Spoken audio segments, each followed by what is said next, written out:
Guys, welcome on my YouTube channel Compteria. In the previous lecture of Compteria Sociology, we discussed about Weber's interpretative sociology. Now, before wasting our times, start our new lecture. Types of social action. Max weber से पहले Vilfredo Pareto ने सामाजिक क्रिया की अवधारणा को अपने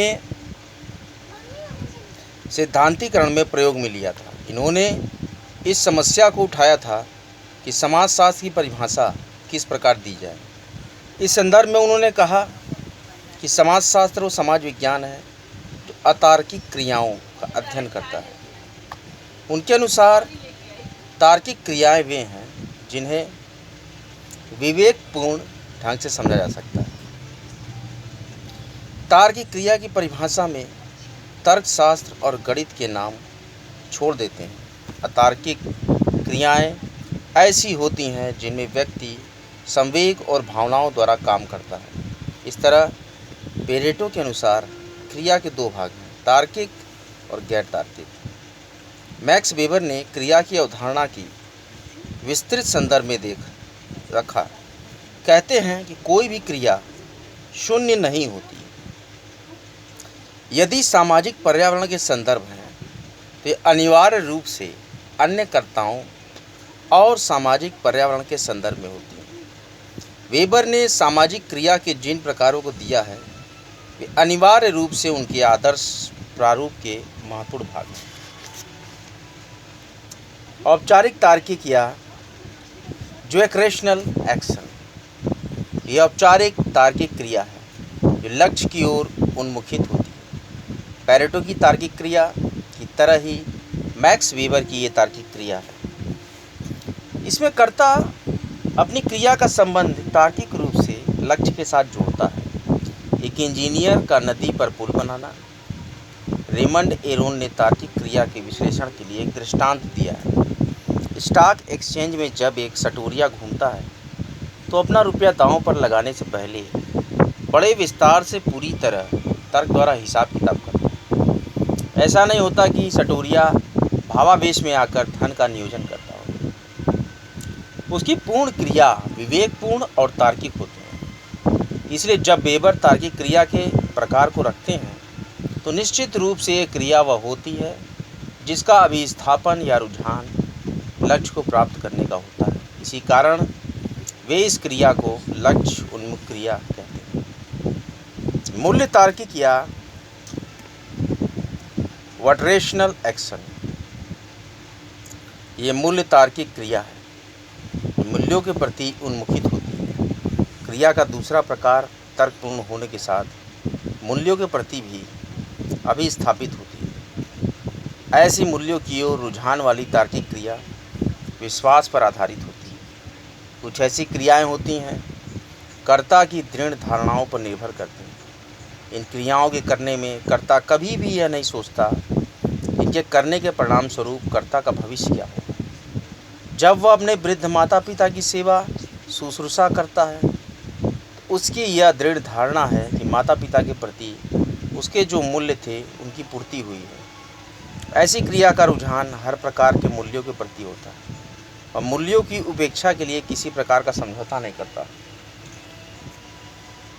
भावनात्मक या संवेगात्मक क्रिया, ये मस्तिष्क की वह स्थिति है जिसमें व्यक्ति आवेश में आकर क्रिया कर देता है। इस प्रकार की क्रिया का संबंध न तो किसी लक्ष्य से होता है और न ही किसी मूल्यों से जुड़ी है।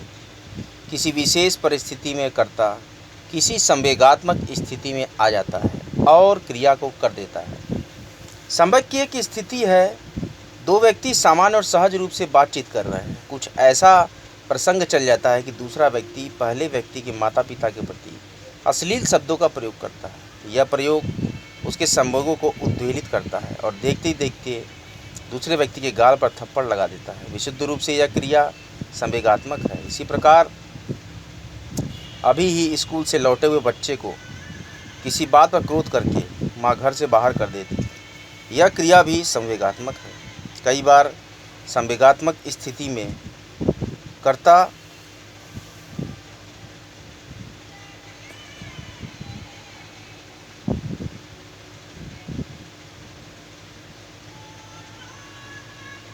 विचित्र रूप से यह क्रिया संवेगात्मक है। इसी तरह स्कूल से लौटते हुए बच्चों को किसी बात पर क्रोध करके माँ घर से बाहर कर देती है, यह क्रिया भी संवेगात्मक है। कई बार संवेगात्मक स्थिति में कर्ता हत्या भी कर देता है।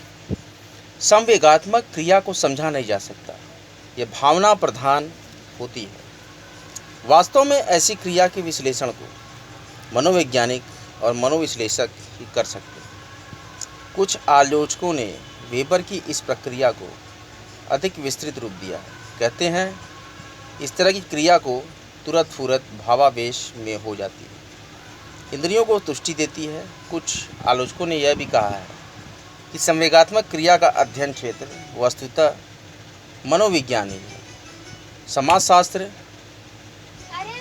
नहीं। परंपरागत क्रिया वेबर की क्रिया के इस प्रकार में रिवाज, विश्वास और वैयक्तिक आदतों को सम्मिलित किया गया है।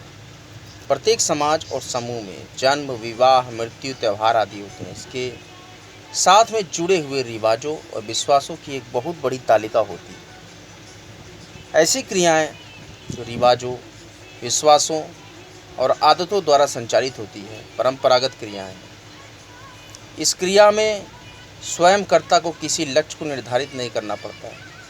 वो मानकर चलता है कि परंपराओं, विश्वास आदि में ही अंतर्निहित लक्ष्य होते हैं। उसका तो काम केवल यही है कि उद्देश्यों के बारे में कुछ भी सोचे बिना आंख बंद कर परंपराओं का पालन करता चले। लक्ष्य की तरह मूल्य के बारे में भी वह कुछ नहीं सोचता।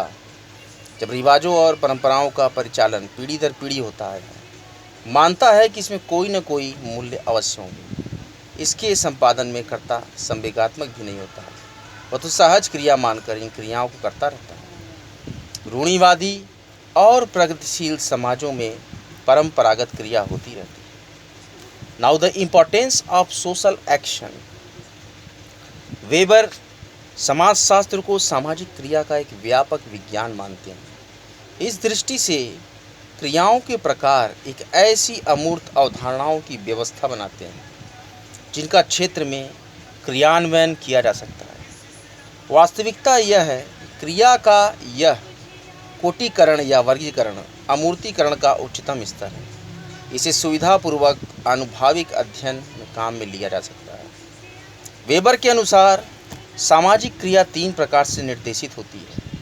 परंपरागत प्रयोग, जो परंपरा के आधार पर संपादित की जाती हो। समाज की प्रथाएं मनुष्यों की क्रियाओं को प्रभावित करती हैं। इसका परिणाम है कि लोगों की क्रियाएं परंपरा के मार्ग से हटकर बाहर नहीं जाती हैं और समाज की मर्यादा पूरी तरह से बनी रहती है। हित का आशय इन समरूपताओं से है जिनमें क्रिया को विवेकपूर्ण निर्देशन के रूप में समझा जा सकता है। न्याय संगत व्यवस्था, इससे संबंधित व्यवहार क्रियाएं कर्ता की किसी आदर्श के निश्चित होने की दृष्टि से निर्देशित होती हैं। ये ऐसे आदर्शों में भी निर्देशित होती हैं जो किसी विशेष उद्देश्य के पाने के लिए तार्किक समझे जाते हैं।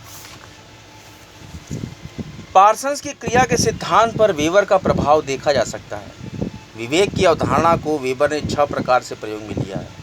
मैक्स वेबर ने जिस क्रिया के सिद्धांत का प्रतिपादन किया है और मार्क्स के सिद्धांत से भिन्न है।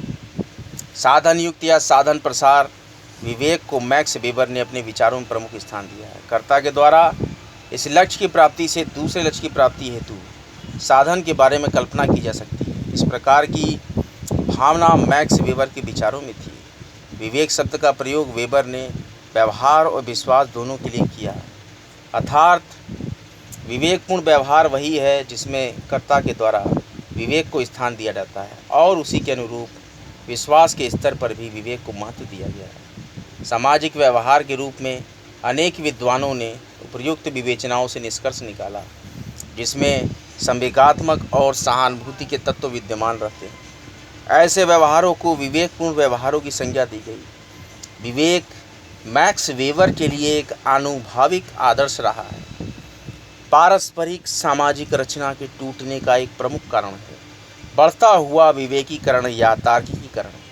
विशेष रूप से विवेकीकरण की बढ़ती हुई मात्रा को बाजार संबंधों में देखा जा सकता है। मैक्स वेबर के सामाजिक क्रिया सिद्धांत ने निस्संदेह समाजशास्त्र में एक अपूर्व योगदान दिया है, लेकिन फिर भी मैक्स वेबर के इस सिद्धांत की आलोचना की गई है। जर्मन विद्वान और दार्शनिक मेलनवोक ने जर्मन फिलॉसफी नामक पुस्तक में लिखा है कि वेबर का सामाजिक क्रिया का वर्गीकरण, जिसमें वे 4 प्रकार की क्रियाओं का उल्लेख करते हैं, ये गलत है। उनके अनुसार 3 प्रकार के ही व्यवहार संभव हैं, क्योंकि 3 प्रकार की मूल उत्प्रेरणाएं होती हैं, जो कि तर्क, जिसमें तार्किक व्यवहार जुड़ा होता है, अतः वेबर का प्रथम प्रकार इसमें आता है। संवेग, जिससे भावनात्मक व्यवहार जुड़ा हुआ है, अतः वेबर का तीसरा प्रकार इसमें रखा जा सकता है। भावना, जिसमें संवेगात्मक या परंपरागत व्यवहार जुड़ा होता है, अतः वेबर का चौथा अंतिम प्रकार इसमें आता है। इस प्रकार मेलनवोक कहते हैं कि वेबर के तार्किक उद्देश्यपूर्ण व्यवहार, उद्वेगात्मक व्यवहार, परंपरात्मक व्यवहार तो ठीक है, लेकिन उनका दूसरा प्रकार अर्थात मूल्यात्मक व्यवहार स्पष्ट नहीं होता, क्योंकि प्रत्येक व्यवहार कुछ मूल प्रेरणाओं से प्रेरित होकर किया जाता है। ये यूनिट यहीं पर समाप्त होती है। अब मैं आपको अगली यूनिट प्रारंभ करता हूँ। Concept of ideal type. आदर्श प्रारूप का तात्पर्य है कुछ वास्तविक तथ्यों के तर्कसंगत आधार पर यथार्थ अवधारणाओं का निर्माण करना। प्राकृतिक विज्ञानों में प्रचलित अवधारणाओं से पृथक मैक्स वेबर की दृष्टि में आदर्श प्रारूप की 3 प्रमुख विशेषताएं हैं। इस आदर्श प्रारूप का निर्माण कर्ता की क्रिया के इच्छित अर्थ के अनुसार किया जाता है। दूसरे शब्दों में, आदर्श प्रारूप में वैज्ञानिक के दृष्टिकोण से जो अर्थ एक क्रिया का है, वह उतना महत्वपूर्ण नहीं जितना कि उस क्रिया का वह अर्थ है जो कि उसे करने वाला लगाता है। इस विशेषता ने सामाजिक विद्वानों तथा प्राकृतिक विज्ञानों में अंतर को और भी स्पष्ट कर दिया है, और इस अवधारणा को मैक्स वेबर ने डिल्थे और सिमेल से लिया है। फिर भी इन्होंने इसको इन लेखकों से सर्वथा भिन्न रूप में प्रस्तुत किया है। आदर्श प्रारूप सब कुछ का वर्णन या विश्लेषण नहीं है, ये तो एक सामाजिक घटना या क्रिया के अति महत्वपूर्ण पक्षों का निरूपण है, और इसलिए आदर्श प्रारूप के कुछ तत्वों को उनके विशुद्ध रूप में प्रस्तुत किया जा सकता है और कुछ को जानबूझकर छोड़ दिया जाता है। इसे आदर्श प्रारूप में कुछ अनिश्चितता या अस्पष्टता नहीं आ पाती और वह अधिकाधिक यथार्थ बन जाता है।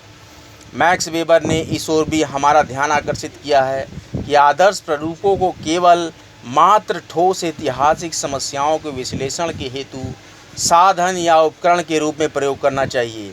आदर्श प्रारूप को ढूंढ निकालना ही सामाजिक विज्ञान का अंतिम लक्ष्य नहीं है। मैक्स वेबर का यह विश्वास है कि सामाजिक क्षेत्र में किसी भी प्रकार के स्थिर सिद्धांत की प्रणाली संभव नहीं है, चूँकि सामाजिक समस्याएं परिस्थिति के अनुसार भिन्न होती हैं और चूँकि उन समस्याओं का प्रारूप अनुसंधानकर्ता के विशिष्ट दृष्टिकोण से संबंधित होता है, इसलिए उनके समाधान के लिए अवधारणाओं अर्थात आदर्श प्रारूपों को अंतिम मान लेना उचित न होगा। वेबर का धर्म का समाजशास्त्र। Weber sociology of religion.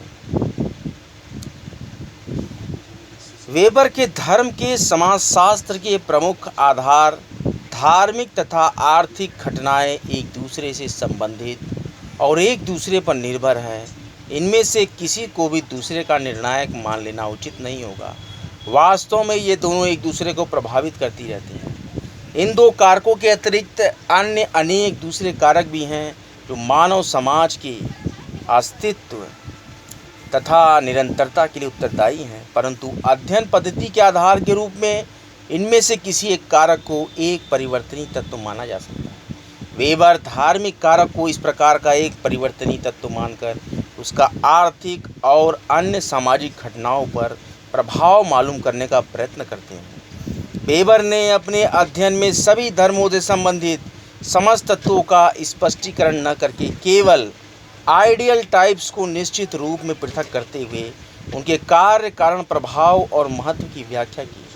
इसी प्रकार आर्थिक कारक में भी अपने आदर्श प्रारूपों को तुलनात्मक अध्ययन के लिए चुना है। इसे प्रमाणित करने के लिए मैक्स वेबर ने विश्व के 6 महान धर्मों को चुन लिया है: कन्फ्यूशियस, हिंदू, बौद्ध, ईसाई, इस्लाम और यहूदी। वेबर ने इनमें से प्रत्येक धर्म के आर्थिक आचारों का विश्लेषण किया और फिर उन आचारों के उस धर्म विशेष को मानने वाले लोगों के आर्थिक और सामाजिक संगठन पर पड़ने वाले प्रभाव को सिद्ध किया। इस विषय में मैक्स वेबर का अधिक महत्वपूर्ण और परिपक्व सामान्य निष्कर्ष उनकी सर्वाधिक प्रख्यात रचना the Protestant ethic and the spirit of capitalism में मिलता है। इसमें आपने प्रोटेस्टेंट धर्म और पूंजीवाद के संबंध को विस्तृत रूप में प्रस्तुत किया है।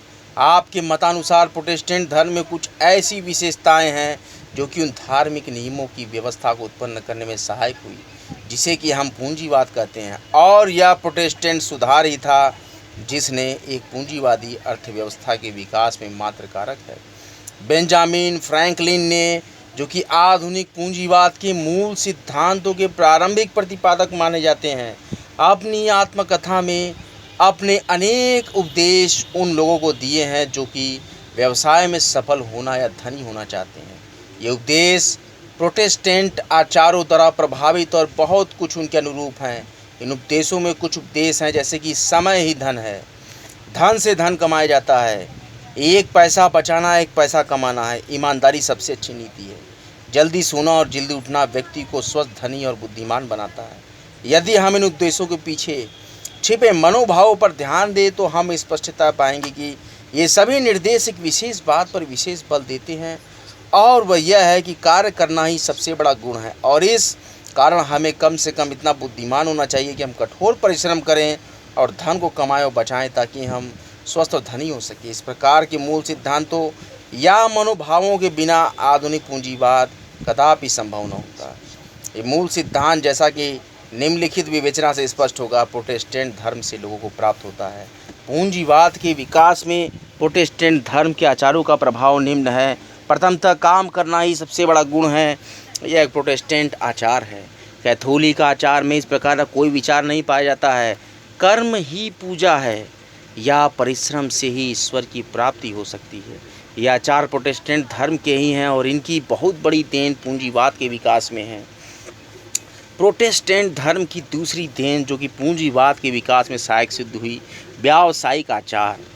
इनका संबंध उस विश्वास से है जिसमें कैल्विनवाद कहा जाता है। उसके अनुसार प्रत्येक आत्मा व्यक्ति की मृत्यु के पश्चात या तो स्वर्ग या नरक में चली जाती है और शक्ति के जीवन काल में कोई भी कार्य उसके भाग्य को बदल नहीं सकता, परंतु उसके जीवन काल में कुछ इस प्रकार के लक्षण प्रकट होते हैं जो कि उसे पहले से ही संकेत कर सकते हैं कि उसका आत्मा स्वर्ग जाएगी या नरक।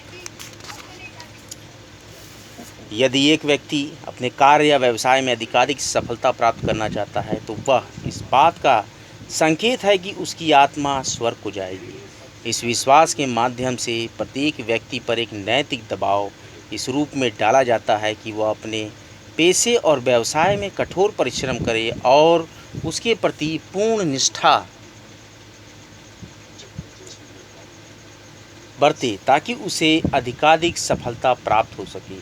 पूंजीवाद को प्रोटेस्टेंट धर्म की तीसरी देन यह है कि इस धर्म के अंतर्गत ऋण पर सूद वसूल करने की मान्यता या स्वीकृति है। जैसा कि पहले ही कहा जा चुका है, बेंजामिन फ्रैंकलिन के अनुसार धन से धन कमाया जाता है। ये सभी बातें पूंजीवाद के विकास में सहायक सिद्ध हुई। प्रोटेस्टेंट धर्म की पूंजीवाद के विकास में चौथी देन है कि इस धर्म ने शराबखोरों को बुरा बताया और ईमानदारी को ऊंचा पद प्रदान किया। इस धार्मिक आचार के परिणाम स्वरूप लोगों में शराब पीकर आलसीपन करने की प्रवृत्ति घटती गई और उनकी कुशलता बढ़ी। प्रोटेस्टेंट आचार का पूंजीवाद के विचार में विकास में अंतिम प्रभाव इस रूप में है कि वह कैथोलिक आचार की भांति अधिक छुट्टी के पक्ष में नहीं है। प्रोटेस्टेंटवादियों के लिए कर्म ही आराधना है। पूंजीवादी व्यवस्था की सफलता के लिए भी अधिक कार्य और कम छुट्टियां आवश्यक हैं। इस प्रकार ये स्पष्ट है कि प्रोटेस्टेंट धर्म और उसका आर्थिक आधार ये प्रभावशाली शक्ति है जो कि पूंजीवाद के विकास में प्रमुख कारक नहीं है, परंतु जैसा कि पहले कहा जा चुका है, इसका यह तात्पर्य कदापि नहीं कि प्रोटेस्टेंट आचार पूंजीवाद के विकास में एकमात्र कारक है। अन्य ऐसे अनेक कारकों का भी योग इस दिशा में अवश्य रहा होगा। इस अर्थ में मैक्स वेबर को एक कारकवादी नहीं बल्कि बहुकारकवादी माना जा सकता है। वेबर ने पूंजीवाद और प्रोटेस्टेंट आचारों के बीच संबंध को स्पष्ट करने के लिए अनेक ऐतिहासिक प्रमाणों को प्रस्तुत किया और दर्शाया कि पूंजीवाद का सर्वोत्तम विकास इंग्लैंड, अमेरिका, हॉलैंड आदि उन देशों में हुआ है जहाँ के लोग प्रोटेस्टेंट धर्म के अनुयायी हैं। इसके विपरीत इटली, स्पेन आदि देशों के लोग कैथोलिक धर्म के अनुयायी होने के कारण पूंजीवाद को अधिक विकसित नहीं कर पाए हैं। इसी प्रकार मैक्स वेबर ने और भी अनेक प्रमाण ऐसे दिए हैं जिनसे इस सिद्धांत की पुष्टि हो सके कि आधुनिक पूंजीवाद प्रोटेस्टेंट धर्म में अत्यधिक प्रभावित हुआ है। यद्यपि यह धर्म पूंजीवाद की उत्पत्ति और विकास में एकमात्र कारक नहीं है, फिर भी सबसे अधिक शक्तिशाली, प्रभावशाली कारक या शक्ति अवश्य ही रहा है। आज का लेक्चर यहीं तक। अगले लेक्चर में मैं आपको बताऊंगा धर्म के संबंध में मार्क्स और मैक्स वेबर के विचारों की तुलना, मैक्स वेबर का प्रशासन तंत्र, और इसके साथ ही साथ मैं आपको पढ़ाऊंगा प्रशासन तंत्र का अर्थ और परिभाषा, प्रशासन तंत्र की विशेषताएं। कॉम्टेरिया पर नित्य नियमित बने रहें। वीडियो के कमेंट बॉक्स में कमेंट जरूर करें आपका लेक्चर आपको कैसा लगा। वीडियो के डिस्क्रिप्शन लिंक से इम्पोर्टेंट कंसर्न PDF डाउनलोड कर लें। लेक्चर को ज़्यादा से ज़्यादा शेयर करें, चैनल को लाइक करें, सब्सक्राइब करें और बेल आइकन को ज़रूर प्रेस कर दें। कॉम्टेरिया का एकमात्र उद्देश्य है सभी पढ़ें सभी बढ़ें। पढ़ते रहिए, बढ़ते रहिए। कॉम्टेरिया लेक्चर्स देखने के लिए आपका बहुत बहुत धन्यवाद। हर हर महादेव।